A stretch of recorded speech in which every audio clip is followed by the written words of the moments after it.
saya satu kelas semua. Sambil menunggu teman-teman yang lain segera bergabung, perkuliahan yang akan segera dimulai. Berapa selama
Oke, bisa kita mulai untuk perkuliahan hari ini ya.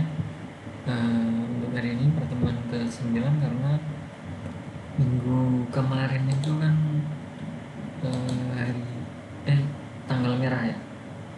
Jadi untuk sebagai gantinya hari ini pertemuan 9 harusnya ke-10 ya minggu ini, tapi tidak apa-apa. Nanti bisa dikondisikan dengan hari tenang biar komplit ya. Untuk pertemuan hari ini materi yang akan kita bahas adalah mobile commerce ya dalam bisnis tentunya. Apa itu mobile commerce? Nanti kan saya jelaskan. Untuk materi silahkan bisa diakses di Classroom ya, sudah saya share di sana, bisa dibuat sebagai bahan belajar ataupun bahan pengembangan nantinya. Sebentar saya cek dulu ya. Oke, sudah masuk. Untuk materinya ya baru saya upload.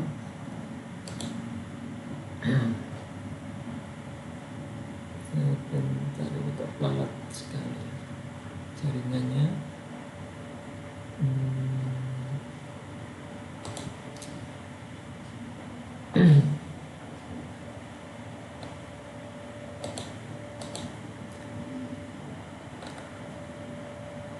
Mungkin kita mulai saja ya.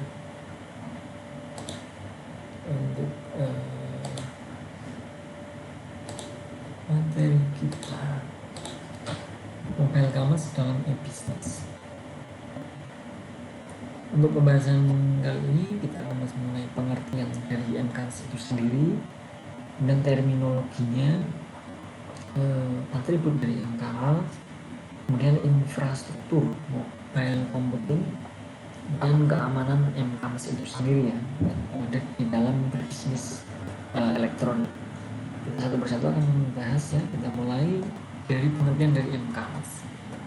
MKS atau mobile commerce adalah pembelian dan penjualan jasa dan barang-barang melalui atau dengan alat wireless handheld seperti telepon seluler, personal digital assistant, dan lainnya.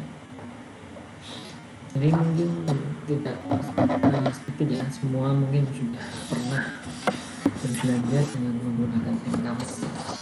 Alurnya apa dan contohnya apa, saya rasa sudah kalian sudah paham ya. Nah, ini adalah pengertian daripada MKS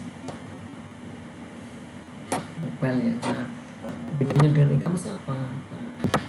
Elektronik dan itu mobile ya. Jadi kita menggunakan mobile lebih ke misalkan HP atau smartphone ya, kemudian ada PDA dengan hal seperti itu ya. Sebenarnya sama saja antara e-commerce dan e-commerce. Untuk terminologi dan standar e-commerce sendiri ada beberapa poin. GPS beberapa positioning sistem menggunakan teknologi berbasis satelit ya. Karena kita menggunakan GPS itu seperti halnya kalian menggunakan GPS lah intinya ya. Nah, itu teknologinya berbasis satelit ya. Dan akses sebuah lokasi misalnya, itu bisa menggunakan GPS ya, dan itu berbasis satelit. Ini ada PDA, personal digital assistant, computer wireless genggam. Ini adalah yang kedua, kemudian SMS short message system ya. Ada IMS, enhanced messaging system, multimedia messaging service, wireless aplikasi protokol smartphone kemungkinan berinternet dengan aplikasi yang sudah terpasang. Ya tentunya karena kita berbisnis dengan elektronik itu pastinya harus ada internet ya, dan juga aplikasi yang sudah terpasang di mobile kita misalnya. Untuk atribut daripada MKS itu dan faktor ekonominya ya. Yang pertama adalah mobilitas para pemakai membawa ponsel atau mobile device lainnya ya. Nah, saya semuanya ya, semua orang pasti membawa sebuah handphone ya. Untuk zaman sekarang semuanya serba mudah, digunakan dengan handphone saja semua bisa diselesaikan. Dan jangkauan luas, orang dapat menimbul pada setiap waktu karena asalkan ada internet yang tersambung yaitu smartphone kita di mobile kita, itu jangkauannya bisa luas, kapan saja dituju akan ada. Untuk nilai tambah atribut MKMS ada ubiquitas, informasi yang dapat diakses secara real time. Kenapa kita menggunakan MKMS itu salah satunya adalah ubiquitas ya. Cepat diakses secara real time kapan saja di mana saja asalkan ada internet elektronik. Ini kenyamanan convenience hal yang dapat menyimpan data dan hal yang memiliki koneksi internet dan ekstranet. Ini biasanya lebih ke database-nya itu lebih di database Maya atau cloud ya. Jadi kita merasa nyaman dengan koneksi internet tersebut, kita menyimpan data lebih aman. Ada instant connectivity, koneksi cepat dan mudah ke internet. Mobile lainnya dan database-nya tentunya terkoneksi di internet. Dan personalization, preparation informasi untuk individual konsumen ya, personalisasi data kita masing-masing. Relocalization product and service, mengetahui di mana lokasi pemain setiap saat dan memberikan layanan kepada. Dan ini nilai tambah daripada atribut MKMS yang kita gunakan. Dan infrastruktur MKMS itu apa? Untuk yang digunakan pada MKMS ini ada hardware, software, media transmisi, kemudian para lainnya.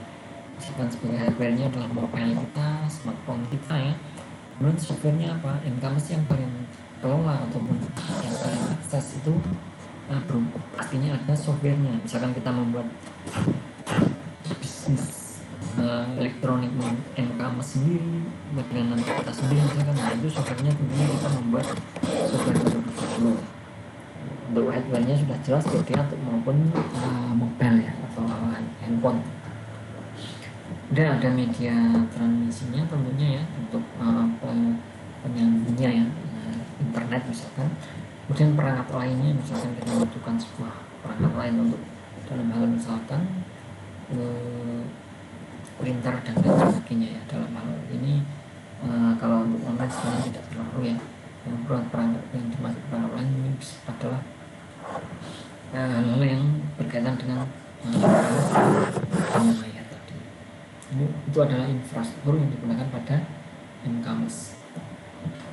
Untuk perangkat kerasnya kita satu persatu ya, ada telepon seluler, dan PDA tadi ya, personal digital assistant, dan keyboard, banyak ya ternyata. Nah, untuk alat lainnya seperti notebook, Android, smartpad itu sama saja, itu masuk ke dalam kategori hardware untuk infrastruktur MKMS. Kemudian untuk softwarenya atau perangkat lunaknya itu bisa digunakan adalah microprocessor misalkan. Kalau kita bisa ya tidak harus menggunakan software misalkan yang terinstall di mobile kita, tapi kita bisa menggunakan microprocessor ya. Di handphone misalkan banyak ya ada Chrome dan lain sebagainya. Kemudian mobile client operating system, ini ada operating systemnya di setiap mobile itu pasti ada ya. Kalau seperti halnya di laptop itu ada 10, 8 dan lain sebagainya ataupun XP. Dan begitu pula di mobile kita, handphone ya misalkan atau PDA itu pasti ada encosnya. Dan Bluetooth, teknologi chip and standaring dengan kemungkinan data dan suara di antara alat wireless di atas frekuensi radio PT.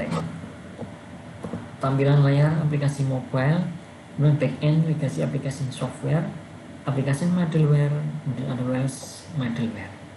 Nah ini perangkat lunaknya untuk infrastruktur daripada MKMS. Kemudian media transmisi apa? Media transmisi yang digunakan adalah microwave, satelit yang seperti halnya tadi GPS itu kan kita menggunakan transmisinya adalah satelit ya, bukan menggunakan secara langsung internet. Kemudian bisa menggunakan Bluetooth, infrared, radio ya, teknologi radio seluler dan lain sebagainya. Ini silahkan nanti bisa dikembangkan untuk materi yang dari saya mengenai media transmisi itu ada microwave sampai teknologi radio ini bisa kalian kembangkan. Microwave itu apa, satelit itu apa, Bluetooth itu seperti apa untuk pengembangannya untuk menambahkan materi yang dari saya. Nanti siapa tahu akan saya keluarkan soal yang tidak saya jelaskan di sini ya. Jadi ini sebagai PR saja ya, PR untuk pengembangan diri saja sebenarnya. biar tidak hanya mengikuti perkuliahan kemudian membaca materi terus kemudian lepas begitu saja ya, karena saya hanya mau menyampaikan poinnya, silahkan bisa dikembang. Dan perangkat lain yang dibutuhkan itu apa? Kan seperti pengaturan wireline yang sesuai dengan modem wireless. Nah ini yang dimaksud ya, misalkan menggunakan WAN dan server jaringan dengan yang mensupport wireless ya, jaringannya agar bisa wireless biar lebih. Dan server database atau aplikasi ini juga termasuk dalam perangkat lainnya. Server besar aplikasi perusahaan ya, di setiap perusahaan itu pasti ya, lagi dalam berbisnis elektronik di e-commerce skala perusahaan itu pasti servernya besar ya, besar untuk dalam hal database maupun aplikasinya. Dan GPS locator yang digunakan untuk menentukan penempatan transport dari mobile computing device. Jadi ada lokasi untuk GPS-nya nantinya dikaitkan ya. Ini masuk infrastruktur e-commerce dalam hal perangkat yang lainnya. Oke, itu adalah mengenai e-commerce ya. Nah, kemudian tadi infrastruktur, kita bahas yang berikutnya adalah keamanan e-commerce. Seperti apa? Jadi public infrastruktur X509 sertifikat wireless application protocol. Keamanan yang relevan untuk e-commerce, keamanan terhadap teknologi jaringan. Jadi pada saat kita menggunakan berbisnis elektronik e-commerce itu yang kita harapkan tentunya keamanan terhadap teknologi jaringan itu aman ya, secure ya. Kenapa? Karena bisa saja kita terserang oleh hacker maupun yang lain. Misalkan kita bertransaksi kemudian transaksi tidak masuk ke e-commerce bisnis kita ya. Nah itu kalau jaringannya tidak secure ya. Nah, itu sangat penting saya rasa. Apalagi database juga bisa terbaca kan kalau memang jaringan tersebut tidak aman. Kemudian ada transport layer security. Nah ini bisa dikembangkan juga ya. TLS itu apa sih? Ini transport layer security untuk dalam hal keamanan tuh. Kemudian service security juga ada faktor security yang kita pakai itu apa ya? Misalkan di dalam suatu jaringan di smartphone kita, di PDA atau maupun yang lainnya ya. Dalam hal untuk keamanan untuk e-commerce itu bisa misalkan kalian menjadi pelaku sebuah bisnis dalam e-commerce, e-commerce dalam bisnis maksudnya ya, sama ya. Nah itu kalian harus memperhitungkan juga keamanannya bagaimana, kemudian apakah memang benar-benar secure untuk kita bertransaksi menggunakan misalkan uang digital misalkan. Nah, itu yang perlu diperhatikan. Mobil public key infrastruktur X509 sertifikatnya, sertifikat untuk public key ya.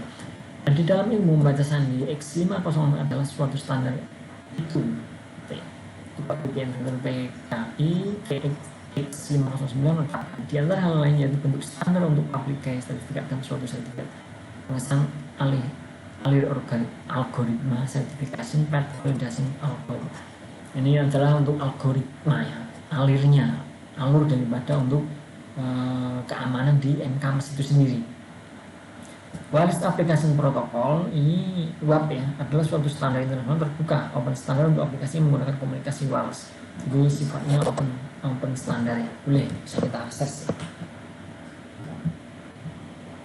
Keamanan yang relevan untuk e-commerce ini keamanan terhadap teknologi jaringan.